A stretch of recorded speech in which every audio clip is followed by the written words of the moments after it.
cleats grind into the dirt. A fastball cracks off his ribs at 90 miles an hour. He does not flinch. The dugout falls silent. A voice slides down the bench, low, almost courteous. Swing on him. One shot. They'll forgive you by morning. His grip whitens on the bat. A second voice answers, colder, his own. Then they own me by noon. The catcher spits in the dust. 9 men lean in, waiting for the explosion that settles every score. He sets the bat down, slow, deliberate. He walks toward first with a welt rising under his jersey and both hands open. From the rail, the man who made him promise watches and says only 3 years. Don't make me wrong. Don't make me wrong. The coffee was still too hot to drink. 8,014 on a Tuesday. Marcus from accounting smiled and gutted you in front of 11 people. He called your work cute, then asked if retirement was close. Your jaw set. Your molars found each other in the silence of a room that suddenly owed you an answer. It would never pay. You swallowed it, and the swallow cost more than the slap. You did the math at your desk. 19 years at this firm. A mortgage with 7 years left, $204,000. A daughter's tuition due in 41 days. One outburst, one viral clip, and the severance becomes a story. HR tells lawyers. The rage in your chest had a price tag, and the number was every dollar you had not yet earned. You stayed quiet. The quiet had teeth. I am not here to inspire you. I spent 31 years signing the death certificates of dead companies. At 54, I lost my own, the firm, the house, a kid who stopped picking up. I know the exact texture of a man who answered a provocation and paid for it across the next 9 years. I am not a wise man. I am a receipt. Read me carefully. Watch who profits when you snap. The man who baited you wanted the twip. The system runs on your reaction, not your restraint. Every institution that ever ruined someone first taught him his anger was strength, then handed him the rope and called it freedom. Your fury is the cheapest asset they will ever strip from you. They budget for it. Do not fund them. A man hits you. That is his act. What you do next is the only thing the ledger records under your name. The first blow belongs to him. The second always belongs to you. And the universe keeps a meticulous, merciless account of which ones you chose. Most men sign for the second blow and blame the first. Own only what your hands actually do. Anger feels free in the moment. It is not. It is a loan at 400% interest, collected when you are weakest. You borrow 4 seconds of satisfaction and repay it in months of consequence. The email forwarded, the bridge burned, the door that does not reopen. I have audited men who paid that interest for a decade. Spend your composure like the rare currency it is. Here is the part that matters. Whoever can make you react is holding a wire that runs straight into your nervous system. Pull it, and you dance. Decades before your worst Tuesday, one man was handed the cruelest version of that wire ever strung, and he made a promise about it that should have been impossible. What he did with it comes later. It changes the arithmetic entirely. Forget the marble busts. The Stoics were not calm men in togas. Seneca wrote from exile, then under a tyrant who would one day order his end. Epictetus was born property, lame from a master's cruelty. These men did not theorize about pressure from a spar. They built their tools inside the same vise, now closing on you. Borrow forged tools, never inherited ones. Seneca named it 17 centuries early. He called anger a brief madness, a fire that judges nothing and devours everything, including the hand that lit it. He had watched powerful men incinerate dynasties over a slight at dinner. Anger, he wrote, recruits your whole body to serve your worst 6 seconds. Treat the heat as data, not as a command. Your body files the receipt before your mind decides. Adrenaline floods. The pulse climbs past 11:15. Oxygen drains from the part of the brain that does math and arms the part that throws chairs. Evolution built that switch to outrun predators, not to survive a review where the predator wears a lanyard. Name the chemical, and you steal back the half-second it stole from you. An outburst is a confession. It tells the room exactly where your wound is and how cheaply it opens. The man who stays composed gives the auditors nothing to file. He keeps his balance sheet sealed while everyone around him publishes their weaknesses in real time. Silence is not absence. It is the refusal to hand your enemy a signed map of your soft tissue. Retaliation wears the mask of victory. It feels like winning for exactly as long as it takes to leave the room. Then the footage loads. The reputation shifts. The one clean shot becomes the only thing they remember about 19 years of work. The dopamine lied to you, the way every short-term reward lies to the animal it is grooming. Refuse the win that bills you later. I told you I was a receipt. In 2009, a partner mocked my daughter in a meeting. I answered, "The 11 words I said cost me a contract worth 3 million and, somehow, a marriage." The man who taught me restraint was not a philosopher. He was a 28-year-old from 1947 I had read about and dismissed until my own wreckage made me read again. We will get there. Restraint is a cost. No one reimburses it. There is no applause when you swallow the insult, no bonus line for the punch you did not throw. You absorb it alone, and you carry it home alone. The market does not price dignity, which is precisely why dignity is the one holding that cannot be seized in a liquidation. Log the cost. Respect it. Pay it anyway. Brooklyn, August 1945. A man named Branch Rickey leans across a desk and asks for something obscene. Not talent. Talent was assumed. He demands 3 years of total silence under abuse, no matter the provocation. The player asks if Rickey wants a man afraid to fight back. Rickey says he wants a man with the restraint not to. That distinction is the entire engine. Master it. Understand who made that promise.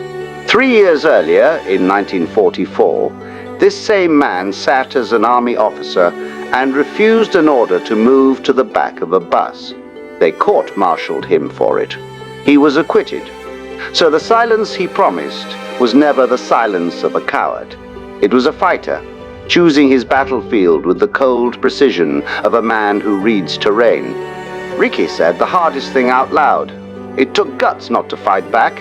The world calls non-retaliation weakness because the world has never tried it under real fire. Hitting back is reflex. Any cornered animal manages it. Choosing not to, while every nerve screams for release, is an act of will so rare most men live 80 years and never perform it once. Will over reflex.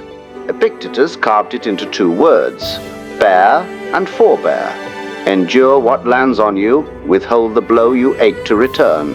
He learned it as property, where a single reaction could end him. The man in 1947 lived that maxim across 154 games a season. His body, the page it was written on. 2 words, a lifetime of weight. Carry them where your temper used to sit. Now the actual cost arrives. Runners came in spikes high, aiming for the shin. Pitchers threw at the skull at 90 miles an hour. Letters arrived promising harm to his family. He logged everyone in silence and answered with base hits. The thing that kept him upright through all of it has a name, and it is not what the posters tell you. Hold that thought. Here is the mechanism underneath the silence. A spike tears the skin. That is an event. I am disgraced is a judgment, and only the judgment can reach the part of a man that matters. He let the spikes reach his leg and refused them his verdict. Strip the story you tell about the injury, and the injury stops governing you. Keep the wound. Withhold the meaning. Freeze it here. The bat is up. 14,000 voices pour the same word down onto one man's neck. A pitch leaves the hand, rising toward his temple. For 2 seconds there is no sound in his world but his own breath, and the slow, deliberate decision not to charge the mound. He steps back. He resets his grip. The stillness in that body was the loudest thing in the park. They reached his shin. They never reached the verdict. A man's body sits in the world's jurisdiction. His judgment sits in his own. The crowd owned the stadium, the league, the rules written to break him, and not 1 inch of the territory where he decided what any of it meant. Guard that last acre. It is the only ground no crowd can annex. Marcus Aurelius wrote it to himself at midnight, exhausted. Take away the opinion. I have been harmed, and the harm itself is gone. He ruled an empire and still got baited by small men daily. The most powerful man alive practiced the same discipline as a 28-year-old absorbing spikes 1 centuries later. Delete the verdict, I am wronged, and watch the wound lose its authority over you. Silence does something cruel to a bully. It removes his oxygen. He needs your reaction to justify his own. Without it, he stands exposed, performing rage to an empty room. The man in 1947 let every slur hang in the air until it indicted the man who threw it. Say nothing, and you force your accuser to become his own evidence. Let the silence file the report. 3 seasons. Roughly 462 games of swallowed fire. As an auditor, I look at that and see a liability carried with perfect discipline, and I respect it the way I respect a debt paid in full early. But the highlight reels hide something. That restraint sent him an invoice years later, in his own body. We will count that cost. First, the frauds who sell you the cheap version. Now the corruption. Walk through any feed and watch them sell Stoicism as a personality. The unbothered alpha. The man who feels nothing and calls it strength. They took a discipline forged under tyranny and shrank it to a pose for selling supplements. Real forbearance is not the absence of feeling. It is feeling the full weight and still choosing the response. Distrust anyone selling you numbness. There is a counterfeit that looks identical from outside. Suppression. The man who clamps the lid and lets the pressure rot him from within is not practicing mastery. He is delaying the detonation. Robinson did not bury his fire. He aimed it into his swing, his speed, his refusal to break. Channel the heat into work, or it will eventually come out as illness or collapse. I watched the counterfeit destroy a good man. A controller I knew, 49, ate every insult his CEO served for 6 years and called it stoic. He never aimed the fire, he stored it. At 55, his heart failed in a parking garage, and the record of his life read like a man who confused silence with peace. Restraint without an aim is just slow corrosion. Aim it or do not hold it. Strip restraint of its reason, and you find fear wearing a costume. The man who stays silent because he is terrified is not disciplined, he is cornered. The difference is invisible from outside and total from within. Robinson was silent toward a purpose larger than his own pride, and that purpose was the spine inside the silence. Find the why beneath your restraint, or it will rot into cowardice. A reason changes the chemistry of endurance. He did not absorb those 3 years as a victim swallowing fate. He accepted the whole brutal assignment as his to carry, chosen, not merely suffered. The Stoics called that loving your fate, not because it is kind, but because resenting it changes nothing and drains everything. Decide, the burden is yours, and it stops being a wound and becomes work. Now break the statue a little. Seneca preached calm and serenity, then tutored Nero and grew obscenely rich serving a monster. He wrote against anger while advising a court that ran on it. That contradiction does not void his wisdom. It proves the wisdom was hard even for its author. Take the tool, not the toolmaker. The flawed hand that forged it does not dull the blade. There are 2 fires, and confusing them ruins men. One burns the house down, reactive, blind, spent in seconds. The other is banked low and aimed, the kind that builds something across years. Robinson ran the second furnace while the world screamed for the first. There is a method for converting one into the other, a daily practice. That conversion is coming, and it is the whole point. Here is the part the inspiration industry deletes. The silence cost him. Friends said those 3 years aged him from the inside, that the price showed up later in his health, paid quietly long after the cheering stopped. Forbearance is not free, and any voice telling you it is has never carried it. Choose it with open eyes, knowing the invoice is real and deciding the purchase is worth it. Strip the halo. He was not a patient saint absorbing pain for its own sake. He was a strategist who understood the only way to win the long game was to deny his enemies the short one.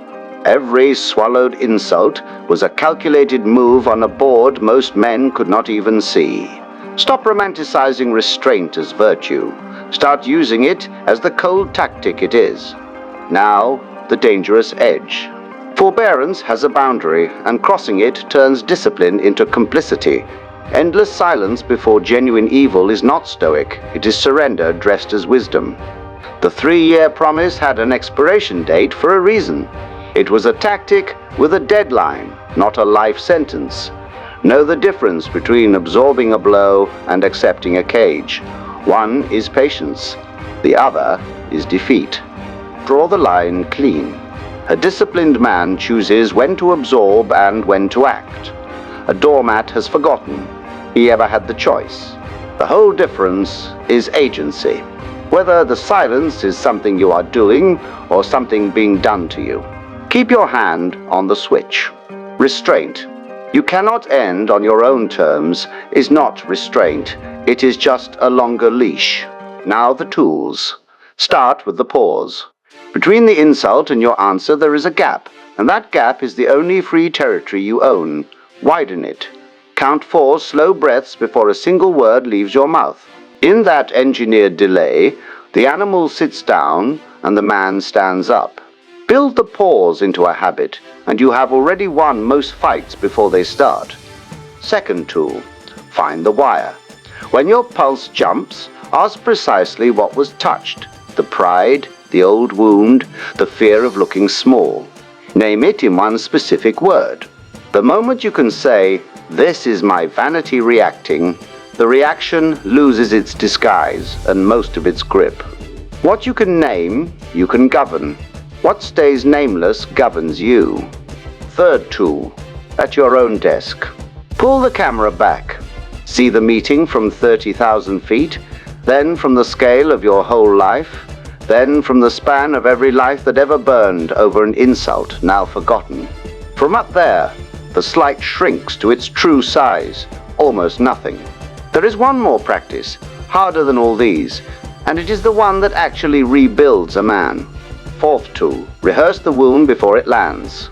Each morning, spend 3 minutes imagining the exact insult that would gut you, the mockery, the dismissal, the cruelty. Feel it in the quiet, on your terms. When it arrives for real, it meets a man who has already stood in that fire and found the floor still holds. Pre-grieve the blow, and you strip its ambush of all its power. Fifth tool, borrow his timeline. When the 3-second urge to snap rises, hold it against a 3-year frame. Measure what this single reaction costs across decades, not seconds. He carried 462 games of silence because he was pricing a future the hecklers could not imagine. Stretch the clock, and the impulse that felt urgent reveals itself as cheap. Trade 3. Seconds of heat for 3 years of standing. Sixth tool. Log it. Do not launch it. When the fury peaks, write the exact sentence you want to fire, every word of it, onto a page no one will read. The hand on paper drains what the mouth would have detonated. I keep a notebook of 200 unsent verdicts, and not one of them cost me a thing. Externalize the heat where it can do no damage. Seventh tool, borrowed from war. A general who defends every inch defends nothing. Pick the one hill worth dying on and surrender the puddles without a thought. Most provocations are puddles. Beneath response, beneath your finite supply of fight. He spent 0 energy on hecklers and saved all of it for the only war that counted. Ration your fire for the battle that actually decides something. Eighth tool, summon a witness. Act as though one person whose respect you cannot afford to lose is always watching how you carry pressure. For some, it is a mentor, a parent, the better version of themselves. He played as though history sat in the stands taking notes. Conduct yourself for that witness, and your silence becomes evidence of strength rather than a confession of fear. Ninth tool, train it small. Restraint is a muscle, not a mood, and you build it on minor irritations long before the major one arrives.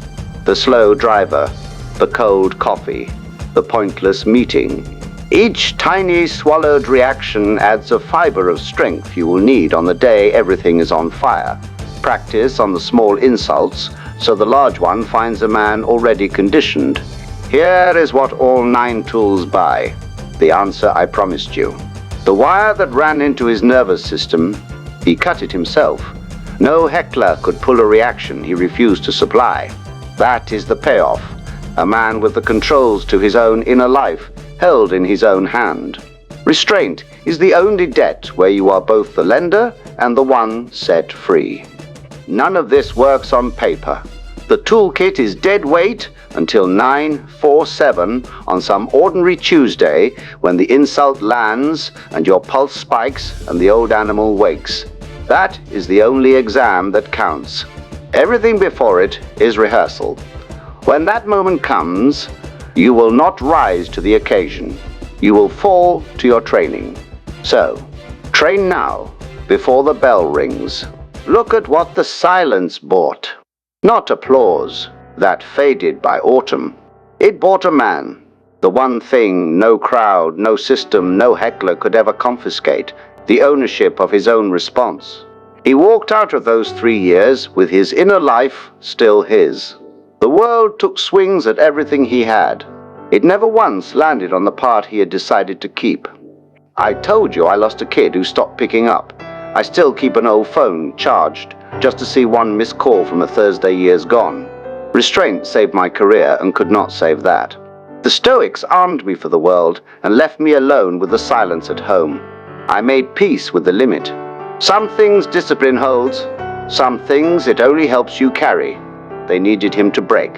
The whole apparatus was built to provoke one reaction it could point to and say, "See, he was never fit to be here."